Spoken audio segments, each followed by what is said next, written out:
내려간다고 느끼려면 우리가 정상적으로 살 수 있는 값보다 내려가 이게 가격이 많이 내려간다는 거지. 네. 아이스크림 우리가 맨날 1,000원에 먹는데 3,000원에 파는데 그게 2,000원 되게 내려간 거예요?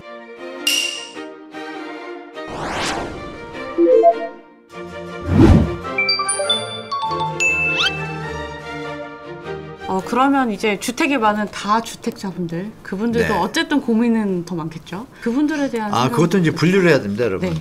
다주택자는 이제 2주택자도 다주택자죠. 그렇죠. 네. 그럼 2주택자들하고 3주택자들하고 구분을 일단 탁 쳐야 돼요. 3주택 이상. 3주택 이상은 세금도 또 다르고 차등 네. 두고 있고, 요번에 또 2주택자, 일시적 2주택자들은 또 네. 세제 혜택을 많이 줬어요, 정부가. 네. 근데 이분들의 대부분이 좋게 얘기하면 투자, 네. 나쁘게 하면 투기꾼들도 껴 있습니다. 네. 껴 있기 때문에. 근데 여기서 완벽하게 정부가 투기할 수 있는 여건을 만들어줬어요. 그게 뭐냐면 3년 처분 조건이에요. 네. 3년이라는 개념이 아주 중요한데요. 집을 샀어요. 지금 샀는데 지금 2주택자분들부터 말씀드릴게요. 2주택자분들이 이제 집을 샀는데 한 2년 있다가 집을 샀어요. 또 네. 이게 좋아가지고 지금 풀어줬잖아요. 네. 지금 풀어줬으니까 또 하나 샀어. 투자를 했어. 네. 얘가 이제 분양권이에요. 만약에 입주는 한 2년 뒤 하겠죠? 네. 입주하고 나서 이 집을 원래 집을 3년 안에 팔면 돼요. 그러니까 팔 수 있는 기간이 많아. 네. 근데 이 집을 샀을 때 부담이 없다라면 이 집은 언젠가 오를 가능성이 높잖아요. 계산해보면 합이 5년 돼가니까. 네, 그렇죠. 분양권만 취득한 날부터가 아니라 입주부터니까. 그러면 그 기간에 대해서 투자할 여력이 생기잖아요. 네. 근데 2주택자분들은 지금 하나를 더 하고 싶은 거예요. 근데 그 여건도 지금 정부가 깔아놔 줬어요. 네, 맞습니다. 근데 2주택자분들 중에 두 종류가 있죠. 여유가 있어서 편안하게 가시는 분이 계시고, 그렇습니다. 올 그 영끌 해가지고 하나를 더 사는 분도 계셔. 영끌도 1주택자가 있고 2주택자가 있습니다. 무주택도 있고. 무주택 갭투자가 이제 1주택자지만 무주택 갭투자가 집은 자기 집인데 자기 집이 없는 거죠. 근데 이분들은 자기 집은 있는데 하나 더 했어요. 네. 했는데 그럼 영끌해서 할 가능성도 있잖아요. 그렇습니다. 네. 그러면 영끌했는데 지금 상황이 어때요? 너무 안 좋죠. 역전세가 만약에 강북에 어떤 뭐 중간 값을 했다, 뭐 12억짜리 했다, 그럼 전세 그때 한 7, 8억 됐거든요. 네. 근데 지금 한 5억, 4억까지 내려간단 말이에요. 네, 많이 그럼 3억, 4억을 지금 대출받아서 이자를 내야 되죠. 근데 이미 자기 집 살 때도 대출 받았어. 대출이 안 돼. 그러니까 이분들이 어디를 가냐면 P2P하고 제2금융권을 가요. 근데 거기 네. 이자율이 10에서 14%예요. 지금 잠 못 자는 2주택자도 있습니다. 반면에 말씀드린 대로 여유 있는 사람들은 다 현찰 주고 산 사람들은 제가 볼 때는 한 10%, 10%밖에 안 되고 나머지 80%는 다주택자인데 영끌에 힘든 분들이 계세요. 제가 볼 때. 그렇죠. 이분들이 막 박 터지다가 잠 못 자다가 요새 이제 한숨 놓은 거예요. 정부가 풀어줘서. 그렇죠. 그러면 이분들은 또 하나 더 살 마음이 들까요? 고생을 했는데 느낌이 벌써 조심하게 되잖아요. 네. 그러니까 이분들은 그렇고 3주택자 이상, 그러니까 2주택자도 여유 있는 분과 아닌 분이 있죠. 그럼 3주택자 이상. 여기 보면 예를 들면 이 얘기 들으니까 이해가 확 되실 텐데 자산이 20억이에요. 네, 20억. 어마어마하죠, 자산이. 젊은 분이.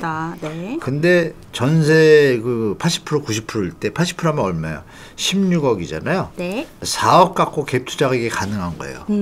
그죠? 전세 끼고. 맞죠? 네. 그러니까 자산은 20억인데 자본은 자기 돈은 4억이야. 그러네요. 부채가 근데 너무 어떤 많군요. 분은 7억인데 서울 집값이 10억이다 보니까 집을 못 산 무주택자야. 네. 누가 더 부자죠? 무주택자가 부자죠. 부자죠. 네. 특히 경기가 안 좋거나 이렇게 전세가가 하락하면 어떤 일이 벌어져요? 이분은 그냥 그대로 그 돈을 갖다가 모았던 돈 중에 일부는 그냥 은행도 둘 수 있는데 여기는 답이 없죠. 20억 자산가는 답이 없습니다. 답이 없는 수준이 아니라 이제 파산 쪽으로 이제 갑니다. 네. 역전세가 날았으니까. 네. 그러면 5집이라고 치면 한 집에 1억이면 5억이잖아요. 네. 5억이자면 아시잖아요. 350, 400 내다잖아요. 5% 대가. 근데 이분이 만약에 올인한 분이면 답이 없잖아요. 답이 없죠. 네. 그래가지고 이걸 좀 숨을 쉰다고 또 10%짜리 넘어가요. 이분은 정말 힘들겠죠? 그럼 이런 집들은 튕겨나오겠죠, 경매로. 네, 그렇죠. 그러니까 자산가들과 2주택자와 3주택자도 다 종류가 다르다. 그 무주택자도 다 틀리다. 아까처럼 네. 있는 분이 없는 분. 그래서 시장이 다 한 6가지로 나눌 수가 있는데 그래서 다주택자분들은 자기들이 다 알아서 합니다. 알아서 하고 그리고 월세를 받는 다주택자들이 있어요. 이분들은 네. 이제 월세로 자산을 모은 상태에서 자산을 증식할 수 있는 기회가 됐지만 그렇죠. 무리하게 투자하신 분들은 갖고 있던 원금마저까지는 그런 역전의 현상이 벌어지는 거죠. 네. 그러니까 이제 두 개의 시장이 두 개의 어떤 현상이 공존하는 시장이 된 거예요. 다주택자는. 그래서 다주택자분들은 제가 조언 드릴 거는 지금도 늦지 않았다. 지금까지 뭐 10%짜리를 많이 버텼다. 네. 5개를 어떻게 막 빨리 3-4개를 정리하셔야죠. 정리하시면 부담이 적으면 버틸 수가 있잖아요. 유지할 네. 수가 있잖아요. 나머지 그 값이 얼마까지 버틸지 모르지만 그걸 본인이 계산하셔가지고 아, 이 두 개면 내가 충분히 5년 10년도 버티겠다. 그럼 일단 계산이 나오잖아요. 네. 그렇게 가시는 게 좋을 것 같고 무리하게 들고 있다 그러면 손 놓게 되고 이제 자빠지면 네. 있던 것마다 다 날아가니까 뭐 잘 보셔가지고 분야마다 이게 다르니까 그렇게 잘 알아서 판단하시면 좋겠습니다. 네. 뭐 최대한 빨리 그러면 여력이 되지 않으면 정리를 하는 게 자기가 버티거나 유지할 수 있는 선 최소 3년 일 때만 유지가 하는 게 나은 것이고 3년 넘었을 때 무리가 온다 그러면 그거는 돈 문제를 떠나서 건강을 해치기 때문에 맞습니다. 정말 심한 말로 이렇게 안 좋은 일이 벌어질 수도 있으니까 네, 제가 볼 때 돈에 너무 매몰되지 마시라 좀 말씀드리겠습니다. 제 주변에도 이제 집이 안 팔려서 신경 안정제를 먹는 분이 계시거든요. 한 분 계시는데 대투자시구나. 네. 그래서 잠을 못 자신대요? 네, 잠을 못 주무시고 자죠. 그래서 안정제를 먹고 우울증 때문에 병원에 다니시다가 최근에 정리를 하셨더라고요. 하셨대요. 아, 네. 축하드린다고 네. 전해주세요. 또 기회가 오실 거잖아요. 그죠? 네. 건강해야 사람이 또 맞습니다. 저걸 하잖아요. 건강부터 챙기시면 제일 좋을 것 같습니다. 네. 건강 꼭 챙기시길 바라고요. 네. 전세 얘기 한번 나눠보겠습니다. 네. 아까 전세 얘기 말씀해 주셨는데 지금 전세값이 떨어지고 그러면 매매값도 더 떨어지고 지금 계속 거의 네. 데스 스파이럴 현상이 벌어지고 있다고 보여지는데요. 네. 앞으로도 또 더 안 좋을 가능성이 크겠죠. 제가 말씀드렸던 대로 낙폭이 지금 많은 지역, 과도한 지역들은 네. 조금 더 조정이 될 가능성이 저는 90% 이상 있다고 보고 덜 조정이 된 데 있잖아요. 네. 뭐 서울도 나는 것처럼 지방도 또 나뉘어요. 네. 광역시 어떤 광역시는 많이 떨어졌는데 어떤 광역시 뭐 광주 내지 뭐 어떤 데들은 또 안 떨어졌어요. 그런 데들은 조정을 받을 수밖에 없어요. 네. 거기서 결정적인 게 뭐냐면 올 한 해 입주 물량이 엄청 많습니다. 전국적으로 네. 40만 호 가까이 들어와요. 네. 주로 이제 주택이 뭘 좀 보고 아파트 인구 단위에 비해서 아파트 절대량이 다른 데보다 적은 지역들 있잖아요. 거기에 상승기에 건설회사들이 네. 분양이 잘 되니까 엄청 지었어요. 네. 제가 아는 바로는 인천, 네. 뭐 또 충남 일대, 충남. 부산. 네. 부산은 또 한쪽으로 좀 치우쳐요. 부산 진구 이쪽으로 좀 치우치는데 네. 화성 동탄도 엄청 네. 많이 들어오고 그렇죠. 강남 사고도 또 엄청 많이 들어와요. 여러분 강남 사고 어마어마한 물량 들어옵니다. 한 2만 개 들어와요. 강남 사고만. 사고에만. 우리가 맨날 듣던 소리가 서울의 입주 물량이 부족해서 뭐 1년에 맞습니다. 지금 뭐 3만, 2만 이랬는데 강남 사고만 2만 447개가 들어와요. 저 정확하게 데이터를 제가 얼마 전에 받은 건데 네. 그중에 우리가 기억하시는 여러분들 유명한 원베일리, 개포 그럼요. 자이프리던스 네. 그리고 DH 파크가 있어요. 그거 합치면 그게 10,000개가 넘어요. 네, 아주 대단지들만. 네. 그리고 소단지 뭐 300, 400? 소단지 아니에요. 그것도 좋은 거예요. 300세대 넘으면 아파트 모양 나거든요. 네. 우리가 천천하니까 천이 많은 것 같은데 300세대, 250세대도 살기 좋습니다. 네. 그런 아파트들도 합하니까 한 2만 개가 넘어요. 서울 전체로 하면 3만 4천 개가 되고. 굉장히 그러니까 올해 많은 지금 전세 하락기에 지금 막 매물이 나오는 와중에 입주 물량이 터지니까 강남 사고는 좀 조정을 더 받겠죠. 그런 것처럼 인천 지역도 그렇고. 네. 그래서 인천 지역이 조정을 받으니까 인천은 6년, 7년치가 2년이 나오거든요. 작년하고 올해 엄청 나오고 있고. 그럼 인천하고 붙은 데가 서울의 양천구, 구로구, 금천구예요. 강서구. 네. 거기 쭉쭉 내려가잖아요. 왜? 인천 역풍선 효과가 생기는 거예요. 그래서 강서구, 구로구에 있는 분들이 아파트 뭐 한 4, 5억에 계셨는데 대출 2, 3억 끼고 가장께서 이거 봐라. 경인고속도로 20분 고생 아침에 하면 저녁에 하면 처자식이 잘 살겠구나. 네. 행복하게 좋은 네. 새 아파트에서. 그럼요. 근데 돌아보니까 전세가가 2억 2억 5천이야. 네. 조금 마음 딱 땡기면 조금 붙어서 사. 그 거기서 편안히 살면서 돈을 모아서 다시 백해. 뭐 이런 여러분들이 지금 많이 내려가고 있어요. 실제로. 그래서 구로구, 양천구, 금천구, 강서구가 좀 약세를 보이고 있습니다. 그런 것처럼 강남 사고가 이제 많아지면 서울의 담으로 벌어질 거고 다른 제가 말씀드린 부산이라는데도 그런 일이 계속 이어질 거예요. 네. 그런 현상이 이제 벌어진다라고 예측하시고 대처하시면 될 것 같습니다. 제가 강서구에 지금 살고 있는데 네, 강서구요. 네. 네. 약간 체감이 되거든요. 가격이 좀 많이 내려가고 있다는 생각이 네, 들고. 많이 네. 내려간 게 아니죠. 정상화되는 거죠. 네. 네. 알겠습니다. 거품이 꼈다가 정상화되는 거죠. 네. 왜냐하면 내려간다고 느끼려면 우리가 정상적으로 살 수 있는 값보다 내려가야 가격이 많이 내려간다는 거지. 네. 아이스크림 우리가 맨날 1,000원에 먹는데 3,000원에 파는데 그게 2,000원 되게 내려간 거예요? 아니죠. 아직도 비싼 애죠. 네. 저는 그렇게 생각하거든요. 정상화라고 네. 표현했으면 좋겠습니다. 예. 알겠습니다. 네. 최근에 그냥 정부가 또 전세 사기 때문에 여러 가지 대책들을 좀 내놨잖아요.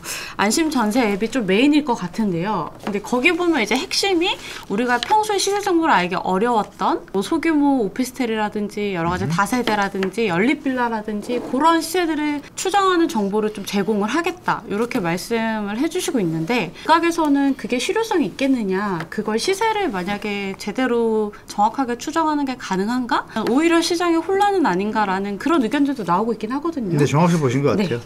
우리가 여러분 뭐 저보다 잘 아시는 시청자분들 그 뭐 자전거래, 네. 가짜 신고가 많잖아요. 많습니다. 우리나라 제도가 참 특이한데 하여간 이 전세 지금 제도에 대해서 사기에 대해서 우리 2030 세대들이 많이 피해를 받지 않나요? 네. 그거에 대해서 정부가 여러 가지 대책을 많이 던졌어요. 네. 근데 해결된 건 저는 하나도 없다고 생각해요. 왜냐하면 암이 걸렸는데 그럼 암을 치료를 해야지. 암이 걸려가지고 시력이 나빠져서 눈만 치료하고 암이 걸려가지고 손가락이 저려서 손가락 저린 걸 마사지하고 암이 납니까? 안 나죠. 암을 치료해야 돼요. 그럼 이 전세 사기도 어떻냐? 간단합니다. 일단 정부가 공범이에요. 제가 볼 때. 화곡동이 이제 젊은 분들이 많이 계시잖아요. 그쵸? 조금 저렴하다 네. 보니까. 그 1억짜리 8천짜리 전세였는데 이걸 정부가 대출을 2억까지 한도를 늘려줘요. 무보증으로 만약에. 그 집을 갖고 있는 분들이 이거 대출 2억이 되니까 다 같이 마음을 합쳐가지고 네. 야 우리 2억 받자 이러면 어떻게 돼요? 그분들이 그게- 얻으러 갔을 때 2억이면 원래 자기 돈만 갖고 하면 못 사죠. 못 그렇죠. 들어가는데 네. 정부가 도와주잖아요. 2억을 보증보험을 해가지고 뭐 저리를 하니 이렇게 도와주잖아요. 그냥 월세 조금 더 내지 하고 끌려 들어간 거예요. 그러면 이게 2억짜리가 아닌데 1억짜리였잖아요. 네. 그러니까 얘가 원래 1억짜리로 되니까 2억까지 갭이 터지니까 터지잖아요. 그렇죠. 그러니까 역으로 말씀드리면 2억짜리라도 50%만 대출을 하거나 50%만 보증을 쓰면 어떤 일이 벌어지죠? 거품을 안만 띄우려고 그래도 띄울 수가 없죠. 100% 이상은 힘드니까. 그럼 사고가 나도 사고의 폭이 극히 적을 것이고 웬만하면 나도 다 회수가 되잖아요. 그럼 얘기 끝났죠. 전세 대출 안 해주고 전세 그 보증보험 들었을 때 사고가 나면 LH가 다 보증보험이 다 책임지게 하고 젊은이한테 피해 안 가게 만들면 50%로 하면 돈을 모아서 가시는 분도 얼떨결에 여기가 2억으로 돼버리니까 1억이 아니라 2억 가진 분은 1억짜리 전세를 들 걸 2억을 그냥 내게 되잖아요. 네. 그럼 이게 터지면 이분은 1억을 그냥 잊어먹게 되는 거예요. 그쵸. 뺏기게 되는 네. 거죠. 그래서 보증보험을 드는 건데 그 보증보험이 지금 5천억 지금 작년에 지금 손해 났거든요. 네. 다 우리 돈이에요.